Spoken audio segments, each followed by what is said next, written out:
Welcome to the Talon Outdoors Show. I'm Charlie. I'm JD. Easy with that. I'm Fred. I'm Captain Voltaire. Yeah, I'm great. That's a joke that nobody gets but the ones in the room, and we're not going to discuss why it's funny to some people in the room. I personally am offended. It was a funny. You never know. You never know. Maybe one of us is fighting that issue. You know, I stuttered as a kid. I was pretty bad. I stuttered.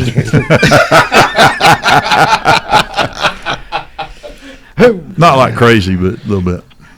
Good to be back from Virginia. Yeah. Where were you at? I was in Virginia last week. My cousin's wedding. Mm-hmm. He married a nice girl. I managed to mess up their wedding. And I watched the video you sent us that somebody filmed. well, they had lit Wasn't out. you, because you were too busy banging on that cowbell up there. Well, yeah, they had a dance thing going on, and musicians and DJ and whatnot, and somebody handed me a cowbell. In the middle And of the it. nice girl's family was going, who is that guy and who invited him? And do we have to have him at family events? And you did your the world needs more cowbell than I had a fever, and the only Yeah. prescription was more cowbell, cowbell. yeah. And, I'm surprised you didn't get up and grab a guitar and start singing some of your off-brand. They asked me if I could be dancing. I said, I don't know. You have a microphone? And they're like, no. So nice trip, nice and cool up there. This is around Johnson City, Tennessee.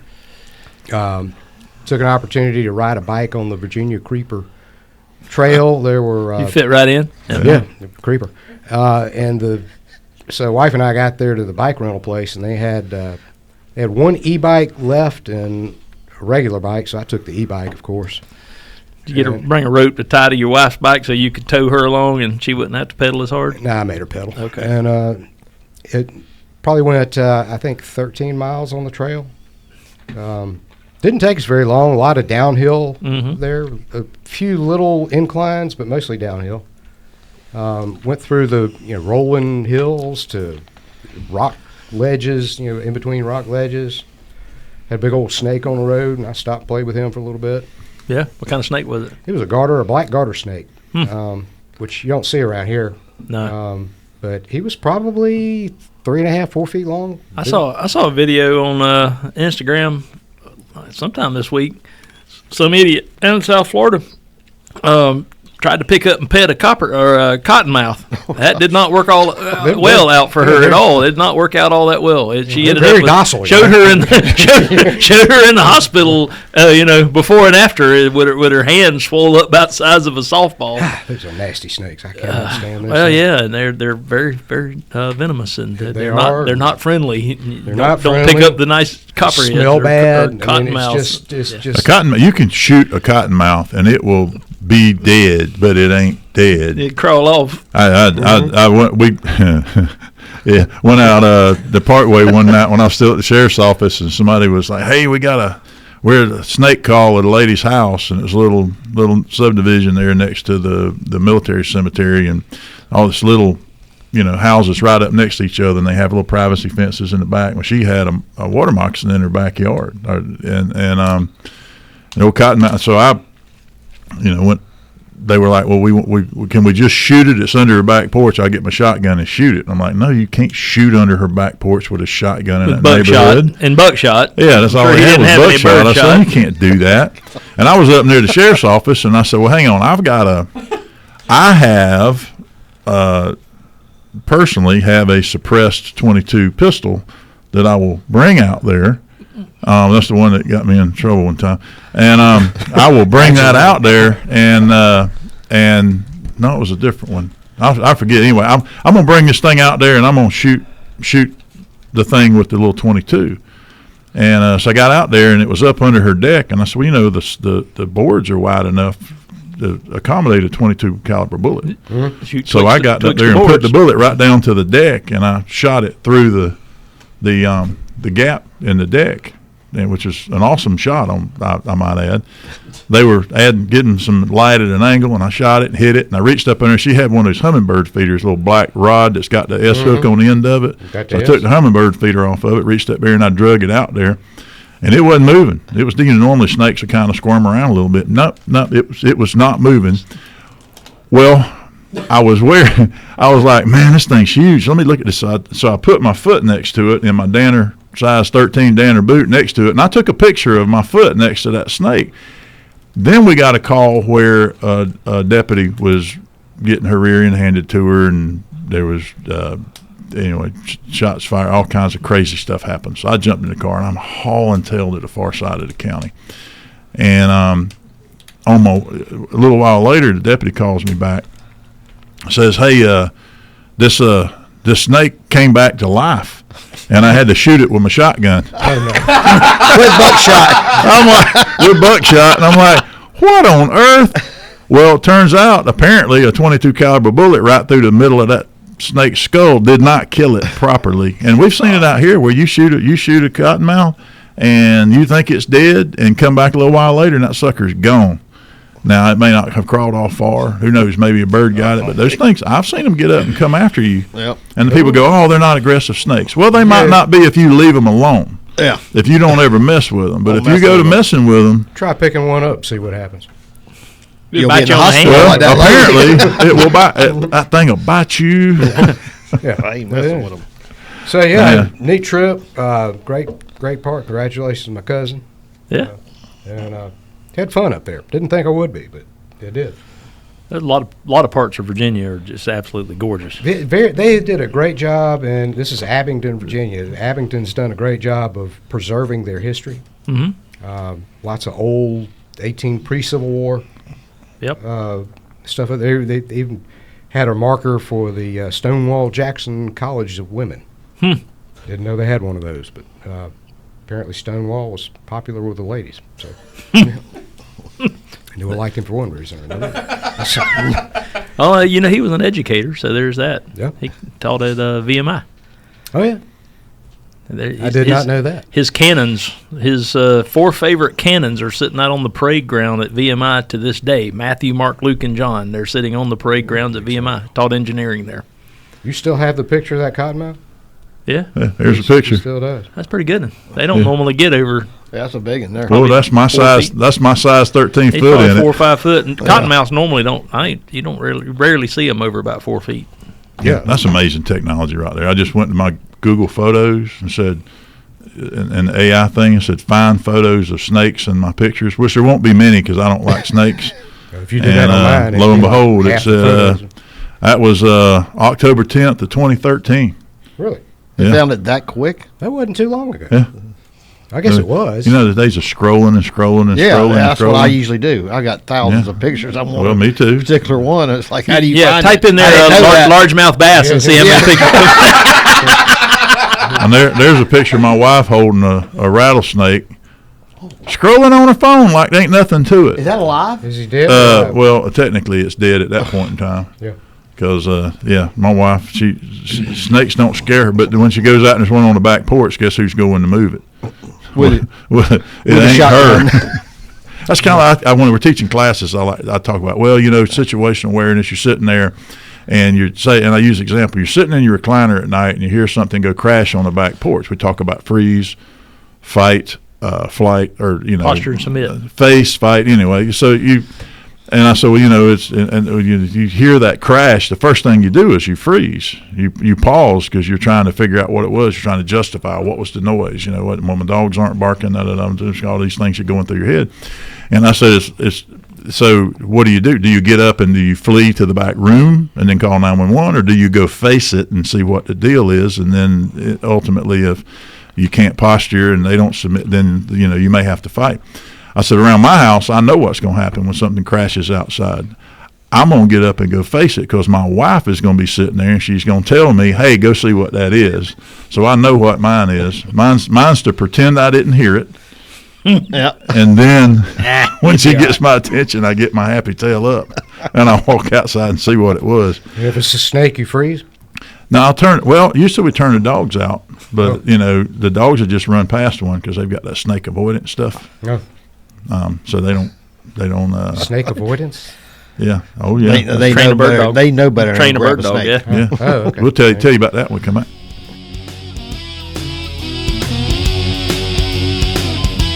And we're back. So you were talking about snake avoidance. Snake avoidance, and yeah, that's the Red Hills Quail Forever there you does go. they host classes. We've had them out here. Give them a place. I think they did one out here. So they'll put a non-venomous snake on the ground that they can catch, but they'll take and they'll put a rattlesnake, and then they'll put like a cottonmouth, and I think they defang them, don't they? I don't know if they do or not, but they have them in a cage. They don't put them out and open. They put them in a cage, and then they put a shock collar on your dog, and they turn it all the way up. And then you take your dog on a leash and you walk it near the snake cage, which is the hardest thing for me because I don't like to get near snakes. Right. And so the dog's and I took Rusty. I can have some fun with that, man. Put that shock collar in your back pocket so both of you get it at the same time. And you walk that thing by there, and if the dog avoids the snake, then that's all it. You try to walk it by 2 or 3 times, and if the dog's like, I don't have nothing to do with that, then doesn't pay any interest to it, then you're fine. But when a dog runs up there and sticks their nose in there, which Rusty, the first time he went, he was all about, I'm going to run up there and get that thing. He ran up there and stuck his nose down there, and they hit him with that shot collar. And it ain't one of those little bap. It's like, bzzz. And that dog's doing upside-down flips and turning around and all that stuff. Because here's the thing is, when a dog gets bit by a snake, all the pain and the suffering is later.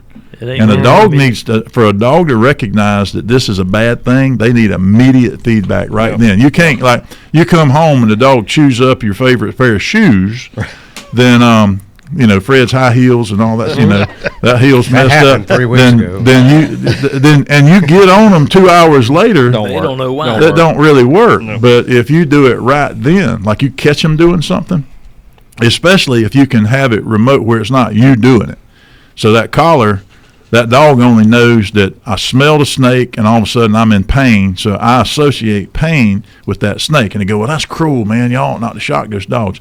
It's better than, first off, it's better than a dead dog. Yeah. It's better than the pain and suffering they go through, and it's certainly better than the $1,000 a shot for Antivenom that you got to pay. Like it. Because I've had to go through 2 rounds of Antivenom on one dog and 1 round on How much another was that, dog. Charlie, per round? Close to $3,000 for the 2 dogs that got into one snake. I'll give you one better than that. I had a friend last summer, bitten by a rattlesnake. $25,000 a vial of Antivenom. Well, the dog stuff ain't that expensive, so if you could just get your hands should on have taken her to a vet. Yeah. I have pet insurance on my dogs specifically for snake bites. You can buy that? Oh, yeah. There's all kinds of different versions of it. Mine's a reimbursement deal where you go pay for it, and then they'll pay you back a certain amount. It doesn't cover, like, normal vet visits and shots and wormings and stuff, but it pays. Catastrophic health care for your dog.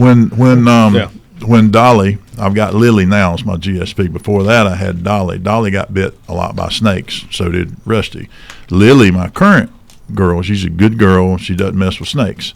So we haven't had to do a whole lot with her. But Dolly, I got the pet insurance because of all the Antivenom and the snake bites. And then she got an infection, fungal infection in her gut, and that ended up killing her. But all the surgeries and stuff, I mean, it's a sad thing.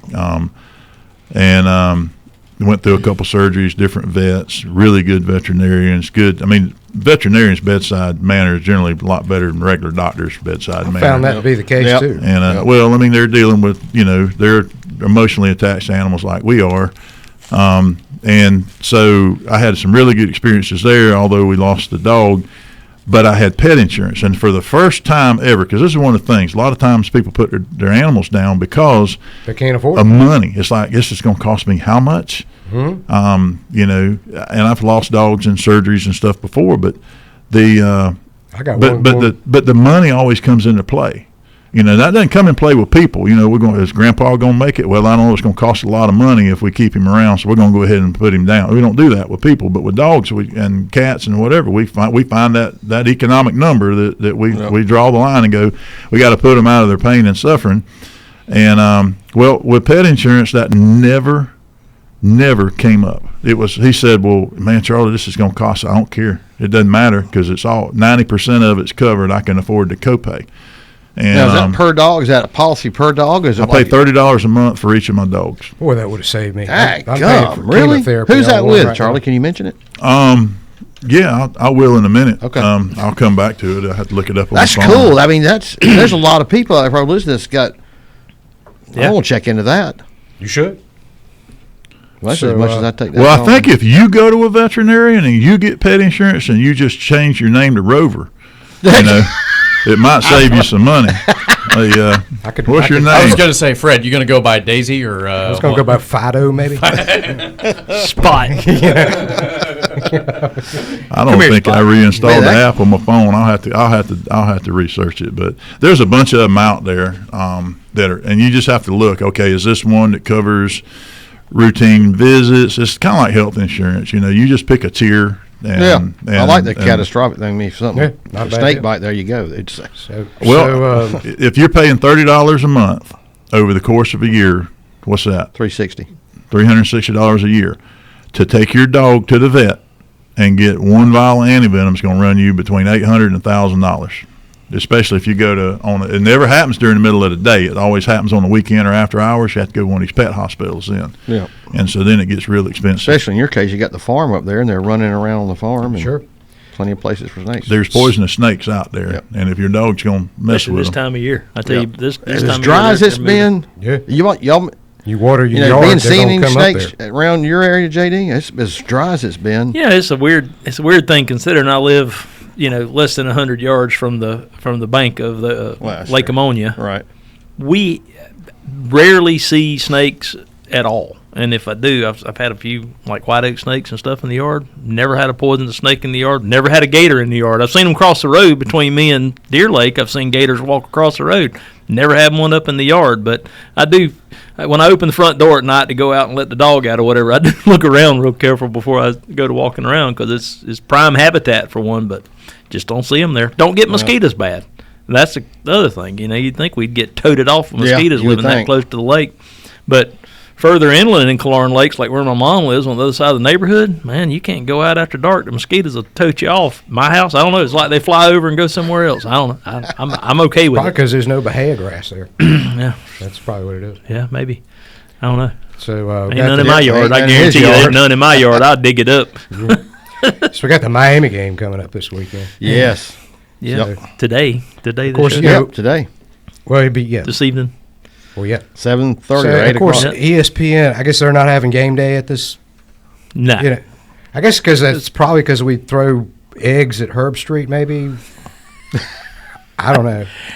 I don't know what I got to believe. I could be wrong, but I got to believe more people are going to watch the FSU Miami game than they are the Vanderbilt Alabama game, One would which think. is where they are having the game day. But we always of course, Vanderbilt.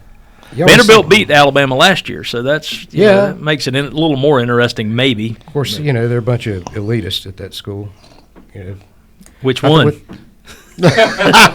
Good point. What is it, Vanderbilt? What is it? The Commodores. Yeah, the Commodores, of course. And they stand up there instead of, roll tide or whatever they repel them, make them relinquish the ball.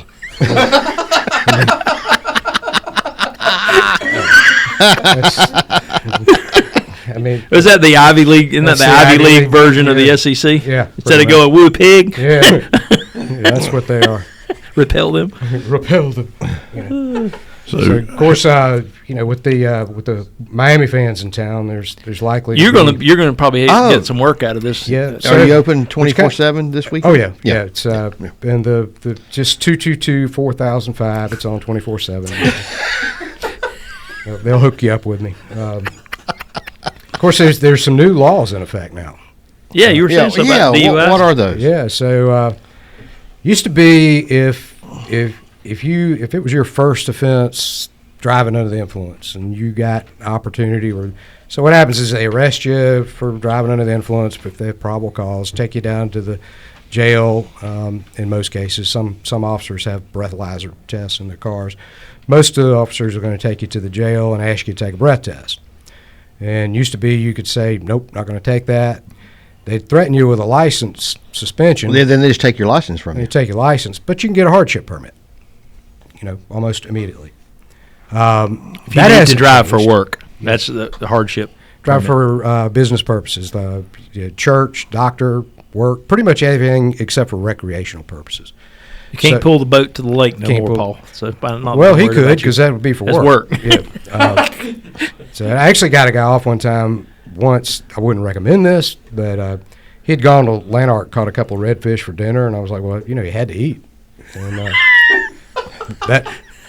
that worked in Franklin County. In Franklin County, yeah. Probably Probably not Tallahassee. Maybe the best solution is don't drink and drive. There's That's probably the best one. That's absolutely a foolproof way not to go to jail for DUI. So now the law has changed, and the officer can now tell you if you don't take a breath test, I'm going to charge you with a misdemeanor refusal to take the breath test. That sounds like a lot of violations So they of just some charge you with the misdemeanor, you don't go to constitutional jail? amendments to me. It does. It does. Now, it has long been a crime for the second refusal, but now it's if you refuse the first time, it's a misdemeanor. Now, if they charge you with a refusal to take the breath test, the penalty for that is not near what it is for a DUI conviction. Okay. So DUI conviction carries with it all kinds of mandatory minimum penalties, including a conviction that stays on your record for the rest of your life. This does not. Now the judge might give you a penalty. Might still get the DUI too. You might still get the DUI. You can still get convicted of a DUI With if no you breath refuse- test. Yes, Yeah. with no breath. You can still get convicted for DUI if you take a breath test and blow under the legal limit. You can. Highly unlikely if I'm your lawyer, but I don't know. I might take you up on that. I might beat you on that, Fred. You never know. I I'm love a good convincing. challenge. I'm convincing in front of a jury. Even nice guys can be cross-examined. Fred used to just call me and go, "Will you take a plea?" Yes. Yep. So I don't Don't have wanna to go go. to court. We'll be back. And we're back. So we're talking about the DUI changes in law. We're not capturing our Tallahassee audience. We are catching our streaming audience in this thing. So, Fred, will you go to Mariana and do a DUI? Yeah. You will? With Judge Mercer, I usually charge a little bit more.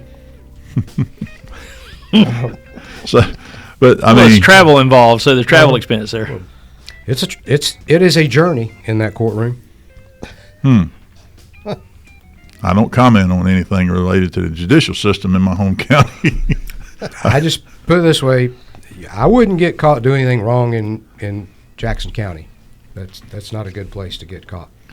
Not as bad as Marion County. Now, Marion County, I mean, don't even if you're driving through Marion County, make sure you fill up before you get to that county line. Don't stop. Drive the speed limit, all Drive the that speed good limit. Keep going. And just get out of there. Where's Marion County? Ocala. Oh, okay, yeah. Well, I try not to go that's about as far as I like to go. Yeah. I've got to drive this weekend. I'm going to Jupiter Beach. You're gonna go through Marion County, I think. Yeah, but I'm driving a marked Jackson County Sheriff's Office vehicle. You should be fine.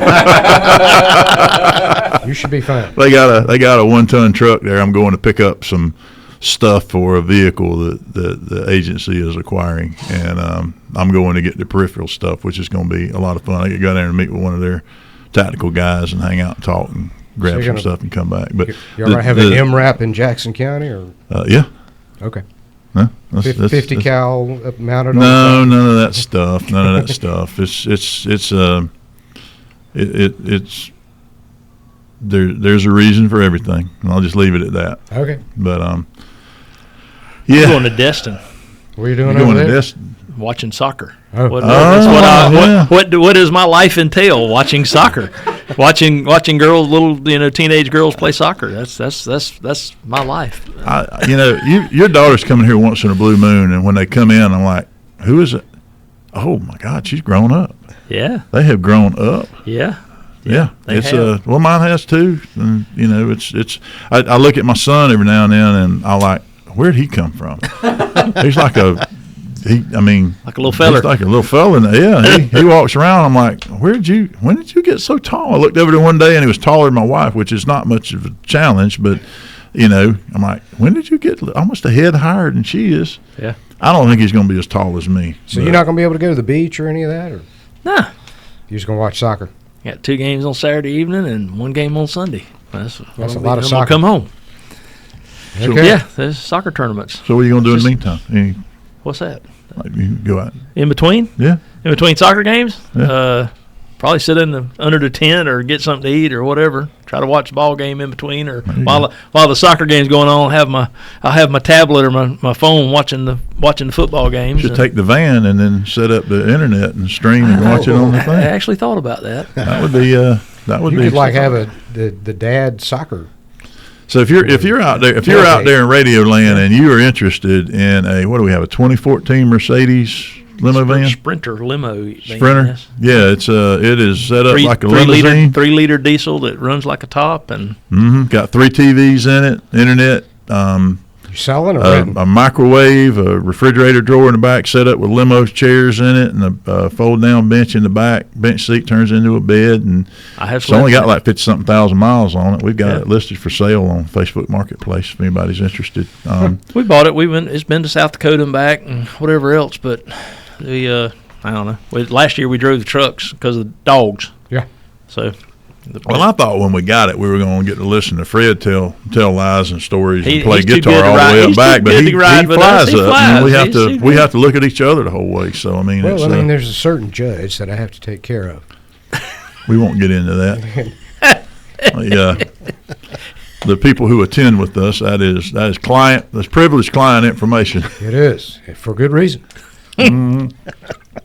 That's I hate we're missing that trip this year. That Killing me, man. really absolutely sucks. killing me. That was like a gut punch right there. It really was. I'm looking forward to that for a year. I guess I got another year to look forward to it. Well, let's look forward twice. We'll be twice as ready for it when it rolls back around. It's just I don't know, man. That's one of the annual things. Right? I don't figure I'm going to live so many years. I want to make sure I get to go as often as I can. I want to see Methelina before she goes to prison. Oh, jeez. We'll be back in just a minute. And we're back. I'm probably not going to be able to participate in this segment.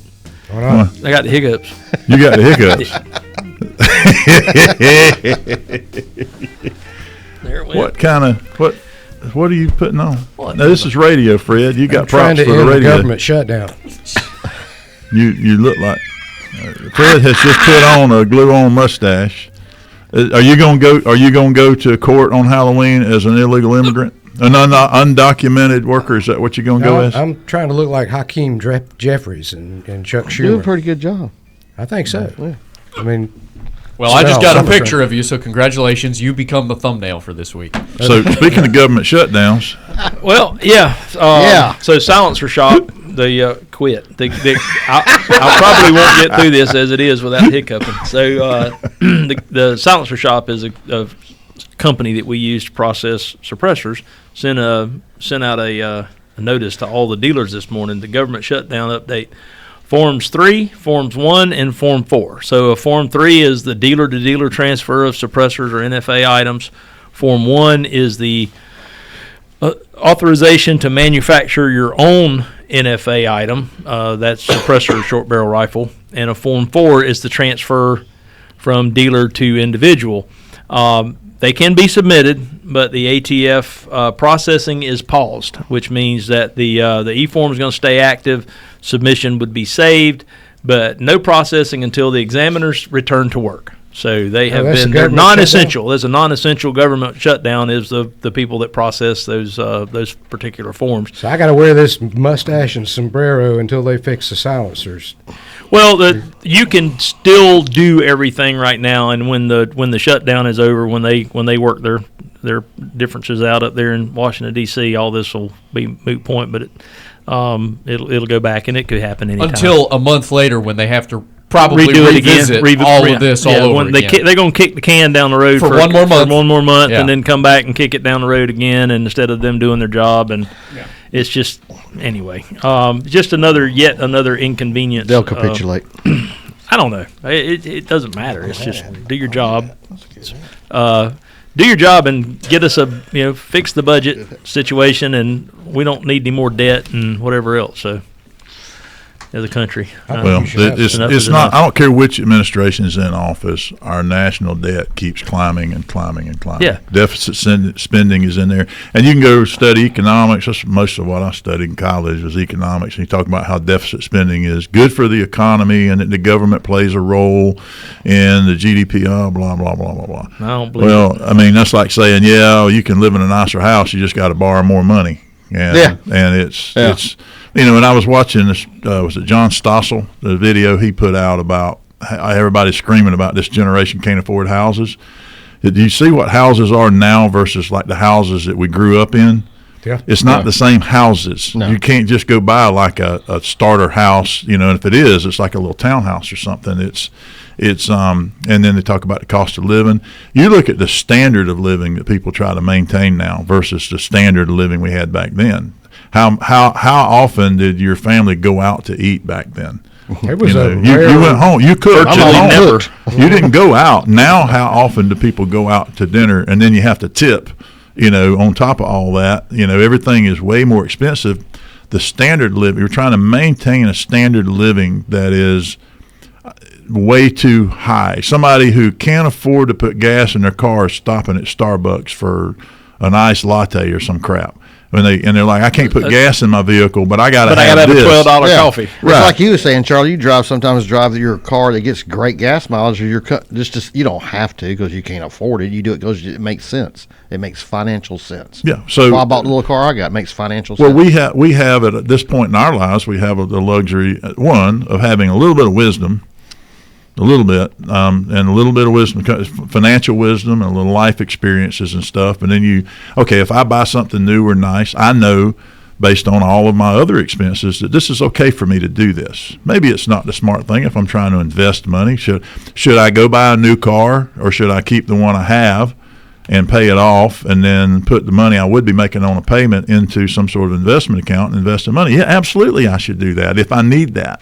So it's a matter of setting your priorities, but unfortunately a lot of the younger people, and Grant, this is a lot of your generation as well, that you see the struggle, right. But at the same time, back in our day, it was dinner at home. You came home when the street lights came on, and you went home and you ate, right. And there was somebody was cooking, and the cars were very basic cars that didn't have all the fancy stuff. You probably didn't have but one good one. You might have one that sort of ran. I remember my half of them didn't have air conditioning in it. Most of them didn't have it, and the windows rolled down. They weren't as significant a portion of your income as what a new car is now. Now you can buy affordable vehicles, right? So like even in I've talked with my friends about this, and when I share with friends around my age about the status of life that I'm in. So I'm under 30, married with 2 kids. And totally debt free, and I'm trapped. Yeah.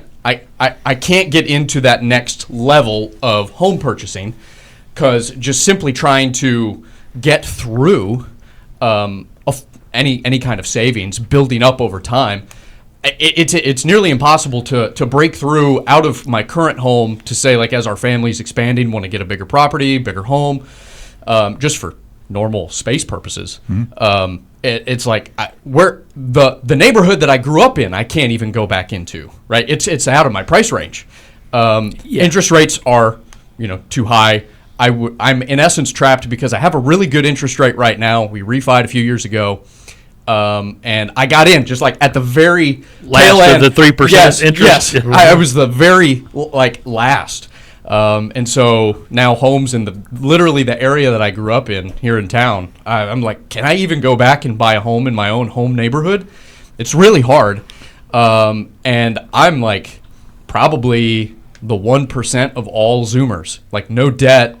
Yeah, that's have a job. That's an aberration. Right. For your age. No debt, have a job, wife, 2 kids. No student loans. No student loans, absolutely not. The mortgage, that's it. And even then, I feel like I'm kind of the top 1% of all Zoomers. And even then, I'm like, I can't imagine if you're like a young guy who maybe had some challenges and then you correct your life over time as you age. I can't imagine how hard it would be for them. And I'm thankful that I've had lots of family that has taught me wonderful things. Yeah. About how to manage money, about how to, manage a home, all those things. be wise with all those things. And even then, it's just like I don't know how I'm going to break through. I couldn't afford the house I live in now. I mean, if I wanted to buy my house, Yeah. because it would be, it'd be Just doubled since you bought it, probably. If you've lived there more than 10 years, I've lived there for 25. yeah. So it's probably quadrupled since you bought it. I don't know. I mean, I know, living in Clarn Lakes like I do, the crazy what It's nuts. home prices has gone to how- for what used to be starter homes. Yeah, it used to What be used you to could be- get a starter home for 1,800 square feet. Yeah, That home now $500,000. yeah. It's insane. It's ridiculous. And the interest rates on top of that is Throw that in the mix. throw that in so your monthly payment becomes Is that going to be crazy amount of money. $1,700, something like? Yeah, it's going to be pushing $2,000. yeah. Yeah. It's like with me, I moved out of Tallahassee, Leon County, and moved to family land, but it's expensive family land. But I got out of this market to go somewhere else. And so one of the ways is to give up the conveniences of having a Publix at every other street you're also- corner and move into a community that doesn't have one. You don't touch your neighbor through the window. But you're also giving up. Not only that, though, Charlie. not You're also giving up bad. like why I left Gadsden County as a teenager. There was no way to. There's no money to earn over there. There was no jobs that earned a lot of money. You don't have to I have worry to about drive. that. You don't have to worry about that. So Well, yeah. and so like that's my some of nephew the drives from Mariana all the way across town to Costco at the wee hours of the morning, long before daylight, every day in order to earn a good because that's where living. he has to make a good living. I'm proud of him. He makes a good living, but he drives every single day. He drives an hour one way, an hour back. And there are so many people in my community. It's just basically a bedroom community for Panama City, for Dothan, or to Tallahassee. But it is a little less expensive to live there. Your food costs the same. Your gas is going to cost a little bit more, but you can buy a little bit nicer house. There's not a big housing surplus there at all. It's hard to find one, and everybody complains when we build a new subdivision. So anyway, we'll be back in just a minute.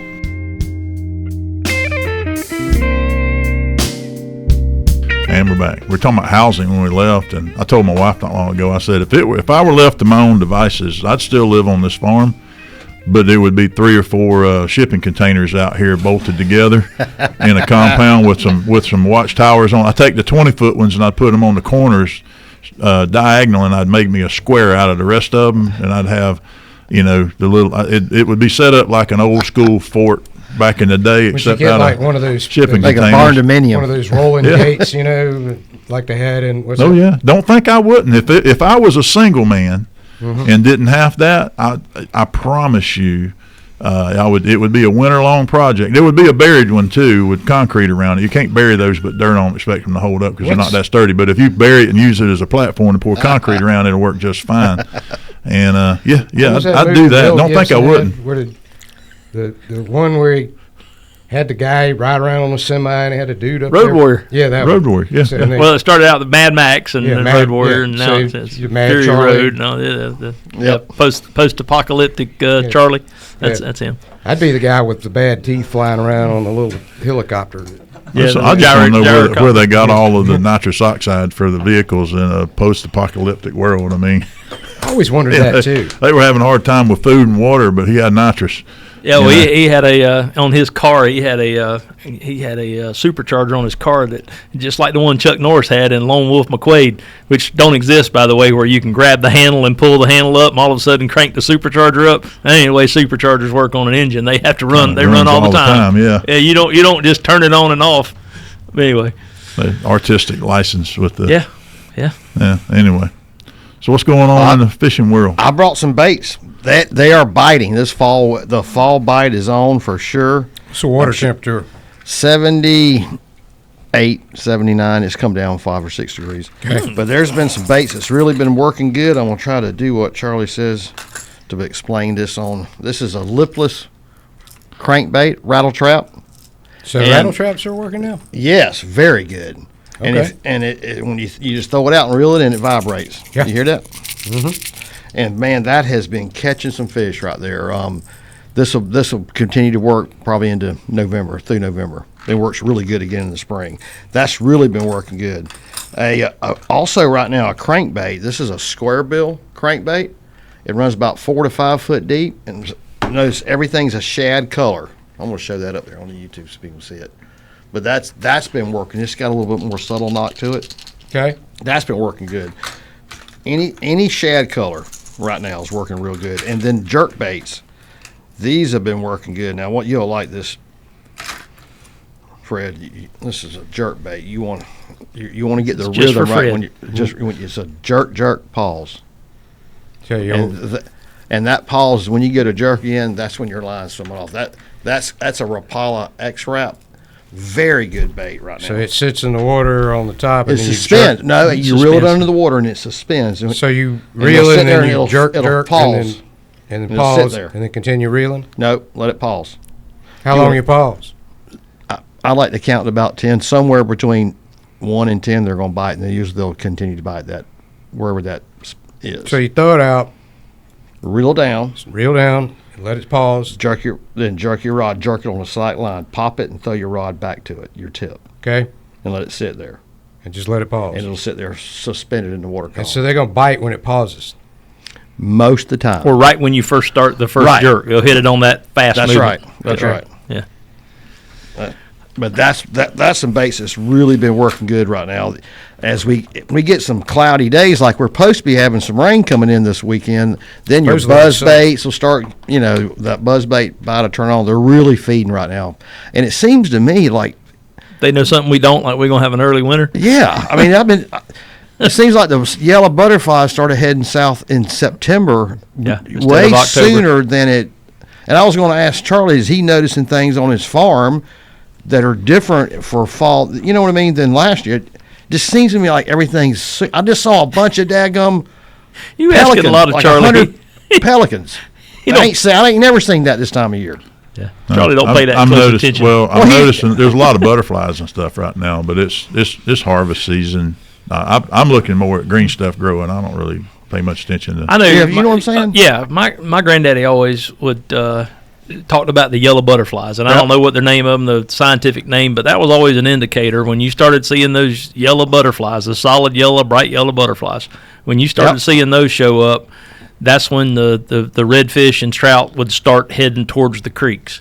And that's when you'd start seeing dove, and the quail would be covied up, and the bass would start feeding schooling up, That's feeding up for winter, and all that was always an indicator of an impending weather change, a more permanent weather change, not just a system coming through or whatever. That was always an indicator of fall and winter time are coming. Right. And it's just like you were talking about with the mayflies this year, them staying active and the brim bedding through the summer. I'm sure there's a biologist out there that can explain what all that stuff is, but people that live outdoor lifestyles like we do, if you pay attention, nature will tell you. It'll show you things. Yeah. It'll tell you things, and you pay attention to it. And I don't know how much truth there is, but I know my granddaddy in the spring would when he was picking corn, or when corn would get ready to pick for us to eat. Not for the cows to eat, but he'd look at how much husk was on the corn. How much, and he'd go, man, it's going to be a big winter. We're going to have a big winter this year because there'd be more. Be right. There'd be more husk on the corn than than normal. And a lot of times he absolutely was right. Yeah, that's right. There you go. And that's kind of stuff you don't learn in school. No. Yes, that is correct. You That don't is learn that in school. You don't, and that's an education that a lot of kids nowadays completely miss out Right. on, and probably a lot of people my age missed out on it. I just happened to have been raised by really old. My grandparents were born in the turn of the century, and I got some old school schooling from both of my granddaddies. I was coming in today and seeing the contrails in the sky, how they're expanding, and I'm like, I didn't go this morning. You mean the chemtrails? Chemtrails? We'll call them chemtrails. I bet they are biting today, boy. Yeah. I've not seen that in 3 or 4 days. What were you going to say, Grant? I was just going to say, I can remember hearing my grandfather tell stories about how when he would have interactions with the professors that would teach at the ag schools, in the area or whatever, and he would just come back and say, these guys don't know what they're talking about. They don't know anything about how the land works. Yep. To exactly your point, more times than not, when my other grandfather would say, My knee hurts. There's a system out west. Yeah, he was we're gonna be right. getting some rain in a few days. Right. I'll tell you this, and I'll believe this until the day the good Lord calls me home. If you are on your way fishing, and you ride by a cow pasture, Yep. and the cows are laying down in the field, Turn around, go home. you might as well just turn around and go back to the house. That's true. Am I wrong? That's I true. mean, It's it's true. just, and it's one of those things that's just that means they're not feeding right now, and deer hunting. It's important to me on the way deer hunting to watch the sides of the road early in the morning. You're going out deer hunting. If you're seeing a bunch of deer moving on your way to hunting, you're probably gonna have a good day in the tree stand and see a lot of deer. You may not see the deer you want to shoot, or you may not. Right. Whether or not you shoot the deer is irrelevant to me. Do you have when I'm cameras hunting. out yet at your Oh, place? I've put cameras out. When are they send you? When are you Yeah, seeing them? Right now? I'm seeing them right at daylight. I've seen a lot of activity right at daylight and right at dark, just before dark. Still, and then about 2:00 in the morning, I'm getting a whole lot between midnight and 2 in the morning. Yeah. A lot of activity. No, I keep 5 cameras running Yeah, year round. I've been having deer come in. They were out there this morning at 4:30, and they're eating acorns. The acorns are finally starting to fall, and that's what they've been eating. What seemed like last year we had a real heavy acorn Crop. crop. I don't know what. I think that's real rain dependent. Yeah, to I be think- honest I with you. think that's what that's it's more falling. rain. That's more rain. We had a pretty We're in a wet drought right now. We had a really wet summer last year, and I think we've had a really dry Yeah. couple of months at Yeah. least. But yeah, I mean you get this time of year, you get starting to get fronts moving through, and the wind just will pick up all of a sudden out of nowhere, and that'll knock a lot of acorns on the ground, and that will trigger deer to get up and feed, or whatever. That's what you're doing when you sling corn in a feeder. You're simulating an acorn fall. They like the corn and the acorns, and it would seem to me if you have a heavy acorn crop, you're going to get less movement from the deer. yeah, they don't have to work as hard to get something to eat. You got. So I'm thinking that maybe with less acorns this year, you got more movement. Yeah, it's quite possible. I mean, I know that if deer have a choice between acorns on the ground and corn on the ground in a food plot or something, they will choose the acorns every time. I could tell you Really? Wednesday on the golf course, I played after work. They just don't count There were for it. more deer. I saw more. I hit one with the with the really? golf ball. Yeah, I yelled for it, but he didn't. And We got home late last night, and I think I had 7 laying down in the front yard last night when I got home. In my front yard, they sleep in my front yard pretty regular. Mm-hmm. I've seen as many as 12 or 13, but We've seen more roadkill on the highway in front You of have a our salt house block this out year there or than anything? ever. for 'em? nah, I put a little corn out for them at the house. Somebody speeding through my neighborhood hit one of my little fawns, and I wish I could find out who that was. But anyway, we'll see y'all next week. all right. See y'all.